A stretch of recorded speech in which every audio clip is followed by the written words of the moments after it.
Salam, apa kabar? Saya percaya damai sukacita menyertai saudara-saudara sekalian. Saya akan membagikan firman Tuhan. Biarlah firman ini menjadi kekuatan dalam setiap kehidupan hari-hari yang kita boleh lalui.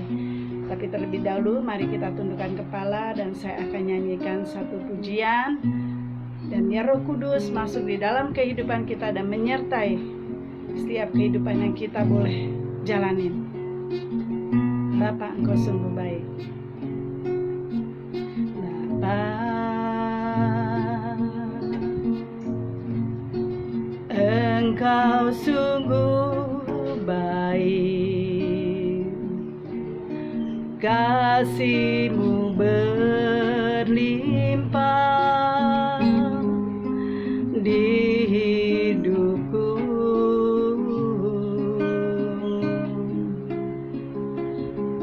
Bapa,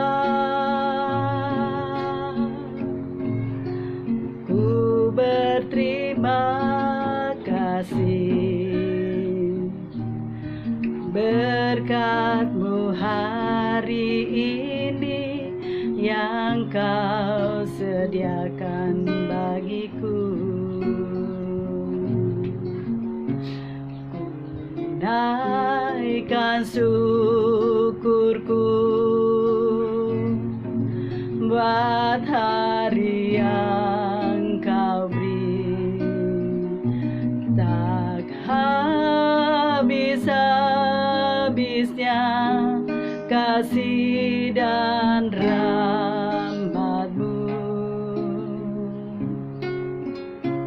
selalu baru dan tak pernah terlambat pertolongan-Mu, besar setia-Mu di sepanjang hidupku. Ku naikkan syukurku buat hari yang Kau beri, tak habis-habisnya kasih dan rahmat-Mu, selalu baru dan tak pernah terlambat pertolongan-Mu, besar setia-Mu di sepanjang hidupku. Besar setia-Mu, besar setia-Mu, besar setia-Mu, besar setia-Mu, besar setia-Mu di sepanjang hidupku. Bapa, Engkau sungguh baik, besar setia-Mu di sepanjang hidup kami Tuhan. Kami mengucap syukur atas segala yang Kau berikan bagi kami, atas nafas hidup yang Kau berikan pada hari ini. Kami boleh bisa bernafas, kami boleh bisa makan, bisa menikmati semua ini karena kemurahan dan kasih-Mu pada kami Tuhan. Ampuni segala kesalahan dan dosa-dosa yang kami lakukan Tuhan, baik dosa perkataan, perbuatan, dan pikiran kami Tuhan. Hari ini hamba-Mu akan menyampaikan firman Tuhan, dan biarlah firman Tuhan ini yang dapat mengubah hati setiap orang yang mendengarkan Tuhan di channel YouTube ini. Kiranya Tuhan memberkati mereka Tuhan, segala keperluan mereka, segala persoalan mereka di dalam nama Tuhan Yesus. Tuhan yang selesaikan. Beracaralah ya Tuhan Yesus, beracaralah Engkau ya Roh Kudus. Terima kasih Bapa, terima kasih Yesus. Di dalam nama Tuhan Yesus, Allah Bapa kami yang hidup dan Roh Kudus. Amin. Hari ini saya akan membagikan firman Tuhan tentang perumpamaan tentang anak yang hilang. Kita bisa buka di Lukas 15 ayat 11 sampai 32. Tapi nanti saya tidak akan baca semua, saudara-saudara akan baca nanti setelah mendengarkan firman Tuhan ini. Saya hanya buka di awal, dan nanti ayat-ayat mana yang saya akan sampaikan juga. Di sini menceritakan tentang anak yang hilang. Yesus berkata lagi, ada seorang mempunyai 2 anak laki-laki. Kata yang bungsu kepada ayahnya, "Bapak, berikanlah kepadaku bagian harta milik kita yang menjadi hakku." Lalu ayahnya membagi-bagikan harta kekayaan itu di antara mereka. Beberapa hari kemudian anak bungsu itu menjual seluruh bagiannya, lalu pergi ke negeri yang jauh. Di sana ia memboroskan harta miliknya itu dengan hidup berfoya-foya. Singkat cerita, dari ayat ini ada 3 tokoh, yaitu si anak sulung, kedua anak bungsu, dan ketiga adalah bapaknya.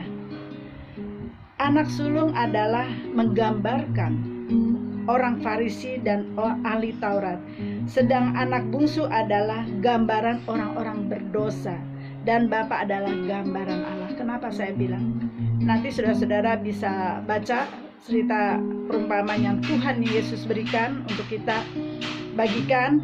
Di sini menceritakan bagaimana seorang bapak mempunyai 2 anak.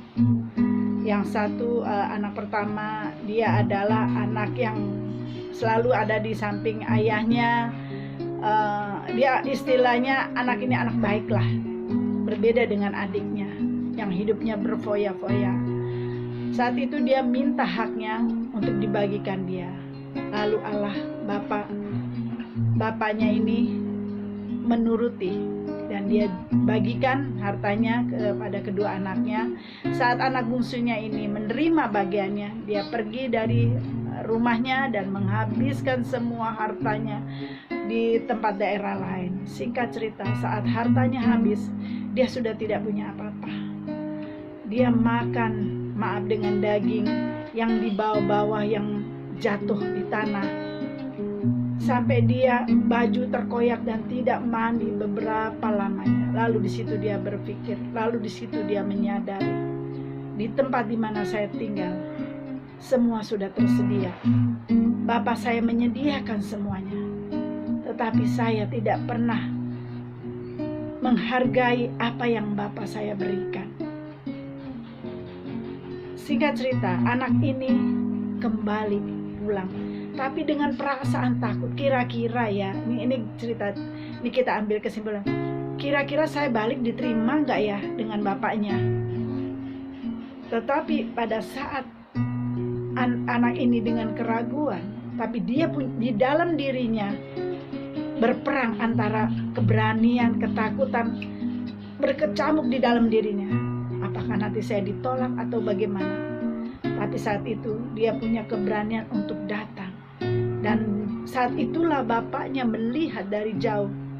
Bukan anak ini yang lari menemui bapaknya, tetapi bapaknya yang lari memeluk anak ini. Dia lari dengan tergopoh-gopoh, dia peluk anaknya, dia cium, padahal anaknya udah baunya kayak apa, udah tidak mandi beberapa bulan lamanya. Tapi bapaknya tidak peduli, dia peluk anaknya, dia cium anaknya dengan penuh kasih. Saya melihat gambaran Bapak dari anak ini adalah gambaran Tuhan Yesus.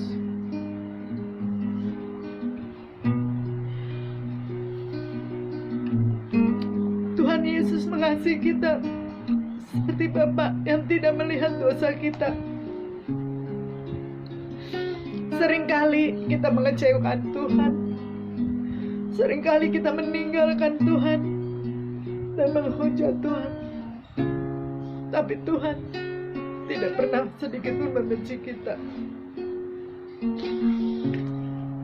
Singkat cerita, saat kakaknya mengetahui bahwa adiknya diperlakukan dengan istimewa dan bapaknya menyediakan semua makanan yang terenak, dibakaikan baju yang termahal, timbullah rasa iri hati kakaknya. Nah, ini anak sulung ini gambaran orang Farisi. Jadi seperti orang ahli Taurat. Dia mengerti firman Tuhan, tetapi prakteknya dia tidak. Jadi pada saat itu timbullah rasa iri. Padahal dia adalah orang yang bersama-sama dengan Tuhan. Padahal dia adalah orang yang bersama-sama dengan Bapaknya. Jadi Bapaknya berkata, engkau tiap hari ada bersamaku. Apa yang kupunya engkau miliki. Tetapi tetap kakaknya mempunyai rasa iri hati. Nah, kakaknya ini adalah gambaran orang Farisi ahli Taurat. Dia ahli Taurat, mengerti semua firman Tuhan. Ahli Taurat, tetapi selalu mencari-cari kesalahan orang lain. Tidak mensyukuri apa yang diberikan oleh Tuhan. Mari kita ambil cerita dari kisah ini. Bapak dunia aja mengasihi kita, apalagi Bapak surgawi. Saya pun pernah mengalami hal yang sama. Waktu itu saya ada rasa kecewa dengan ayah saya, karena ayah saya menikah lagi. Tapi dari semua anak-anaknya, saya yang paling disayangi. Yang tidak pernah Bapak saya memukul di tubuh saya, untuk tangan mukul tubuh saya sama sekali dari kecil, sehingga menimbulkan rasa iri hati di saudara-saudara saya. Kenapa ayah saya sayang? Karena saya selalu ada bersama dia. Saya yang selalu mendengarkan cerita-cerita dia. Saya yang selalu mendengarkan saat dia bermain harmonika. Sementara saudara-saudara saya tidak pernah mau menemaninya. Saya ini membencinya hanya karena kenapa ayah saya menyakiti ibu saya dengan menikah lagi. Kenapa cinta bapak saya dibagi. Tapi bapak saya tidak pernah merasa sakit hati ataupun kecewa. Dia tetap menyayangi saya. Apapun yang saya minta dia kabulkan. Beda dengan saudara-saudara saya yang lainnya. Karena apa? Karena ayah saya melihat saya mengasihi ayah saya, menemani di saat dia sedang sedih, suka. Itu ayah dunia. Gimana Bapak kita yang di surga? Dia tidak pernah jenuh-jenuh untuk menghampiri kita. Dia tidak pernah capek untuk tetap terus datang, sekalipun kita menolaknya, sekalipun saat kita kecewa, marah sama Tuhan, tapi Tuhan tidak pernah tinggalkan kita. Dia selalu ada untuk kita.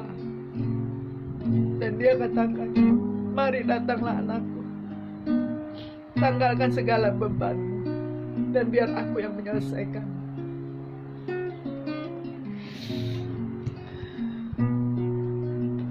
Kasih Tuhan tidak pernah putus. Kasih Tuhan sepanjang air yang mengalir, tidak pernah ada ujungnya. Dosa kita sudah dihapus oleh pengorbanan dia di atas kayu salib. Dia tidak ingin anak-anaknya berdosa lagi. Dan dia ingin saat nanti kedatangan Tuhan yang kedua kali, kita tidak bercacat.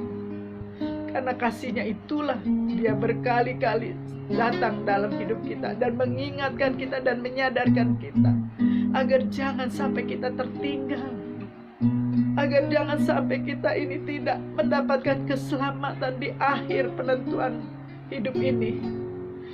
Mari merespon segala panggilan Tuhan, merespon sentuhan Tuhan dalam hidupmu. Demikian firman Tuhan yang bisa saya sampaikan. Biarlah ini menjadi kekuatan, menjadi berkat bagi saudara untuk tetap terus mengasihi Tuhan. Karena begitu besar kasih Tuhan pada kita. Mari tundukkan kepala. Bapa kami yang ada dalam surga, terima kasih Tuhan, hamba-Mu sudah menyampaikan firman Tuhan. Kami terima kasih-Mu Bapa yang begitu besar dalam hidup kami. Kami menyadari banyak hal yang salah dalam hidup kami ini Tuhan. Tetapi Tuhan tidak pernah sekalipun meninggalkan kami. Kami berharga di mata Tuhan. Dan kami adalah biji mata-Mu. Dan kami adalah anak kesayangan-Mu Tuhan. Itu semua kami iman di dalam nama Yesus Kristus. Terima kasih Bapa, terima kasih Yesus. Kami berdoa untuk bangsa Indonesia. Kami percaya Tuhan, Engkau pun demikian mengasihi bangsa kami, dan Engkau akan memulihkan bangsa kami kembali lebih baik lagi dari sebelumnya Tuhan. Terima kasih ya Roh Kudus, terima kasih. Hamba-Mu serahkan seluruh doa ini ke dalam tangan-Mu Tuhan. Biarlah Engkau beracara untuk setiap hidup kami masing-masing Tuhan. Kebutuhan kami, masalah kami serahkan di dalam tangan-Mu Tuhan.